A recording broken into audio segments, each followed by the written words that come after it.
Branded দামি bag. আমি যে ভেতরে বসে আছে অর্পি দিয়ে আলুর ডেলিভারির আগে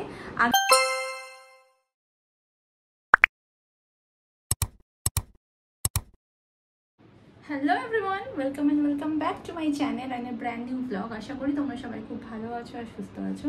আমরাও ভালো আছি। আজকে এখন রেডি হয়েছি, দেখতেই পাচ্ছ। এখন বাজে হচ্ছে প্রায় 1:05 মতো, আর শনিবার আজকে। আমি এখন বেরোচ্ছি, আদুকে খাওয়ানো দাওয়ানো সব কমপ্লিট হয়ে গেছে। এখন বেরোচ্ছি, একটু ফ্রেন্ডসের সাথে আউটিং আছে, একটু খেতে যাব কোথাও না, জায়গা ঠিকই আছে। কোথায় যাব সেটা ভিডিওর আগে দেখতে পাবে। তো চলো এখন থেকে তোমাদেরকে সাথে নিয়ে ব্লগটা শুরু করছি। স্কিপ না করে পুরোটা দেখো, আশা করি তোমাদের ভালো লাগবে। আর ভালো লেগে থাকলে অবশ্যই লাইক, শেয়ার অ্যান্ড সাবস্ক্রাইব করে দিও। বাইরে আজকে প্রচণ্ড পরিমাণে রোদ, তো এর বেশি করা আর কিছু পসিবল হলো না। চুল তো কোনো মতে আমি ছাড়ার কথা ভাবতেই পারি না, প্রচণ্ড রোদ। চুলটাকে একদম টঙে বেঁধে নিয়েছি। তো এই আমার সিম্পল মেকআপ। আর আজকে না এনওয়াইপের ওই স্প্রেটা, মেকআপ সেটিং স্প্রেটা ইউজ করেছি। বেশ ভালো, একটু গ্লোই ডিউই ফিনিশটা আছে। আর আয়নাটার অবস্থা একটু খারাপ, ইগনোর করে দিও। তো এটা হচ্ছে আমার আজকের ড্রেস। এই টপটা আমি অনেকদিন আগে মিন্ত্রা থেকে নিয়েছিলাম। আর তোমাদেরকে তো বলাই হয়নি, কালকে গেছিলাম শ্রীলেদার্সের একটা ভিডিও খুব শিগগিরই তোমরা দেখতে পাবে। ওখান থেকে আমি এই ব্যাগটা নিয়েছি। এটা হচ্ছে আমার ফার্স্ট মানে একটা ব্র্যান্ডেড দামি ব্যাগ। আমি এতদিন পর্যন্ত সবসময় আমি বাইরের মানে এমনি ফুটের ব্যাগগুলো ইউজ করতাম, বাট এটা আমার ফার্স্ট টাইম একটা ভালো ব্র্যান্ডেড ব্যাগ। আমি শ্রীলেদার্সকে একটা ব্র্যান্ডই বলবো। হ্যাঁ, অনেক দামি না, বাট আমার কাছে এটা অনেক দামি। এটা দাম নিয়েছে 840 টাকা। এটা হচ্ছে ঠিক এরকম দেখতে, এরকমভাবেও নেওয়া যাবে, স্লিং করেও নেওয়া যাবে। এখন স্লিং করে নিলাম। কালারটা আমার এত ভালো লেগেছিল যে এটার এক পিসই ছিল, বাই দ্য ওয়ে এটার এক পিসই ছিল। এটার আরও অনেক কালার আছে, আমি কালেকশানগুলো সব তোমাদের দেখাবো। এখন ঝটপট করে বেরিয়ে যাই, সানগ্লাসটা নিয়ে নিই। কেমন লাগছে কমেন্টে জানিও, আর অবশ্যই ব্যাগটা কেমন হলো জানিও। রাস্তাঘাটের অবস্থা খুবই খারাপ। অটোয় উঠেছিলাম, সেই অটো একবার গেল খারাপ হয়ে, নেমে আবার অটো ধাক্কা মারলো। এখন এয়ারপোর্টের অটোর দিকে যাচ্ছি। তো জায়গাটা দেখে তো বুঝেই গেছো যে আমরা কোথায় এসেছি। গেছিলাম আউট অ্যান্ড বিয়ন্ড বা ওএনবি যেটাই বলো, বাই ইনসাইড আউট। আর আমার এই জায়গাটা খুব ভাল লাগে। আর সেই সাথে আমরা তিনজনে মিলে এই জায়গাটার ম্যাচিং ড্রেস পরেছিলাম, মানে এই কালারটাকে ম্যাচ করে আমরা ড্রেস পরেছিলাম।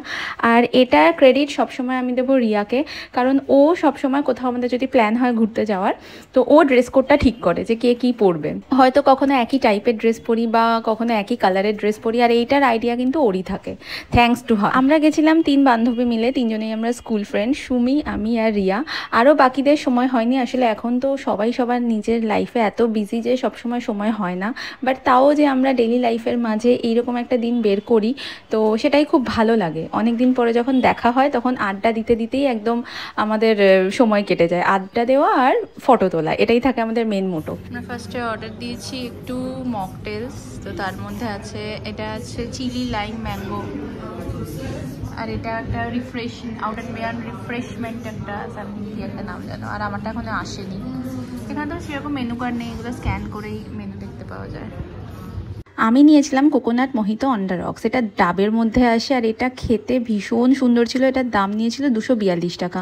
বাকি যে দুটো মকটেল দেখলো, ওটা একটা 242 টাকা, একটা 252 টাকা, এরকম দাম ছিল। আর এগুলো আমাদের মেন কোর্স। একটা ছিল grill chicken with veggies with rice, যেটার দাম ছিল 530 টাকা। আর বাকি দুটো ছিল lemon dill fish with rice. আমরা রাইস দিয়ে নিয়েছিলাম, ভেজিটেবলসও ছিল এর মধ্যে, যেগুলো 700 টাকা পড়েছিল, কারণ আমরা ভেটকি ফিশ দিয়ে নিয়েছিলাম। নর্মাল বাসা ফিশের 550 টাকা করে দাম ছিল।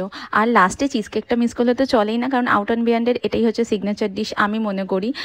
আর এইটার দাম ছিল হচ্ছে 245 টাকা করে, যেটা আমার ঠিকঠাক দাম লেগেছে। চিজ কেকের দামটা একদমই ঠিক, কারণ আমি অন্য অনেক জায়গায় খেয়েছি যেখানে 350, 330 এরকম। তো খাবার দাবারের টেস্ট ভালো, বাট দামটা বেশি আর কোয়ান্টিটিটাও কিন্তু কম। আমাদের খাওয়া দাওয়া শেষ, আর ওই যে ভেতরে বসে আছে অর্পি দিয়ান সৌহার্দ্যদা। বেশ ভালোই লাগলো।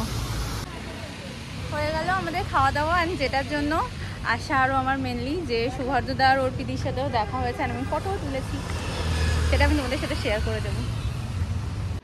এখন বাজে 6:45। আমি বাড়ি এলাম 5:30 নাগাদ। আর খুব ভালো কাটলো দিনটা। ও এসে গেছে আমার কথা বলতে। জেমস নিয়ে, তুমি জেমসটা নিয়ে এসো। খুব ভালো কাটলো দিনটা। আরও আউট অ্যান্ড বিয়ন্ড আমি এটা নিয়ে 2 বার গেলাম। তো আমার যেটা ফার্স্ট টাইম হ্যাঁ মামিয়া কি আমার হচ্ছে যেটা ইচ্ছা ছিল যে বললাম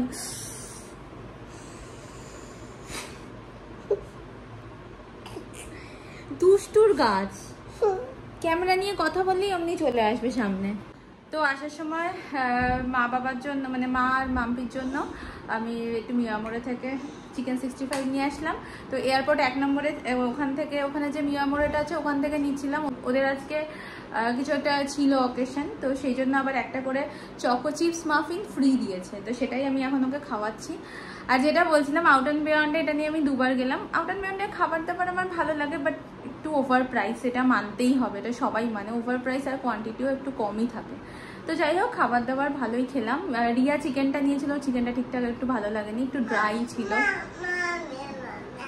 হ্যাঁ একটু ড্রাই ছিল, বাট আমাদের ফিশগুলো না ভীষণ ভালো ছিল খেতে। আর বাকি সব কিছুই আমার ভালো লেগেছে খেয়ে। আর যেটা মানে আরও একটা মেন জিনিস যেটা ইচ্ছা ছিল যে সৌহার্দ্যদা আর অর্পিদির সাথে দেখা করার, বললামই যে আর দেখা করে যেটা আমার বলার ইচ্ছা ছিল সেটা আমি বলতে পেরেছি। কারণ আমি যখন আদুর ডেলিভারির আগে ওদেরই একটা ডেলিভারির ব্লগই বা একটা ছোট শর্টস ভাইরাল হয়েছিল, সেটা থেকেই আমাদের ব্লগগুলো দেখা। তো তখন যখন দেখা শুরু করেছিলাম তারপরে আস্তে আস্তে কন্টিনিউ করি দেখা, সেখান থেকে ওই ডেলিভারি এক্সপিরিয়েন্সটা যখন শেয়ার করেছিল না, তো সেটা আমাকে খুব ইন্সপায়ার করেছিল। ইনফ্যাক্ট আমার ডেলিভারির আগের দিন আমি ওই ব্লগটা দেখেছিলাম, দেখে অনেকটা মনে সাহস পেয়েছিলাম। তো সেটা বললাম আর সেলফিও তুললাম। ক্লিপিং সেরকম তো নেওয়া পসিবল হয় না, তো এরকম ভিডিও করিনি। অনেক কষ্ট করে আদুকে ওটা খাওয়াচ্ছে, আর এত দুষ্টু হয়েছে, আমাকেও নিজে কথা বলবে না, আমাকেও কথা বলতে দেবে না। তারপরে শুভরও অফিস তো আজকে ছিল, তো অফিস থেকে বেরিয়ে পড়েছে এখন বললো। Good morning. আর কালকে ভিডিওটা শেষ করা হয়নি অ্যাজ ইউজুয়াল, কারণ আমার রাত্রিবেলা থেকে প্রচণ্ড না এখানে পেইন হচ্ছিল, তাড়াতাড়ি ঘুমিয়েও পড়েছিলাম, তো তাই জন্য আর ভিডিওটা কালকে শেষ করা হয়নি। তো চলো আজকে এখানে ভিডিওটা শেষ করছি। আর কালকে সত্যি দিনটা খুব ভালো কেটেছে, খুব ভালো মজা করেছি। রাত্রিবেলাও এসে মাম্পি তো ছিলই, তাই জন্য একটু ওকে রেখে আমি একটু শান্তিতে যেতে পেরেছিলাম। তো চলো আজকের ভিডিওটা এখানে শেষ করছি। যদি এত দূর পর্যন্ত দেখে থাকো আর কিছু ভালো লেগে থাকে then please to like share and subscribe my channel. দেখা হবে আবার নেক্সট ব্লগে। টিল দেন সবাই খুব ভালো থেকো, সুস্থ থেকো, টাটা, বাই বাই।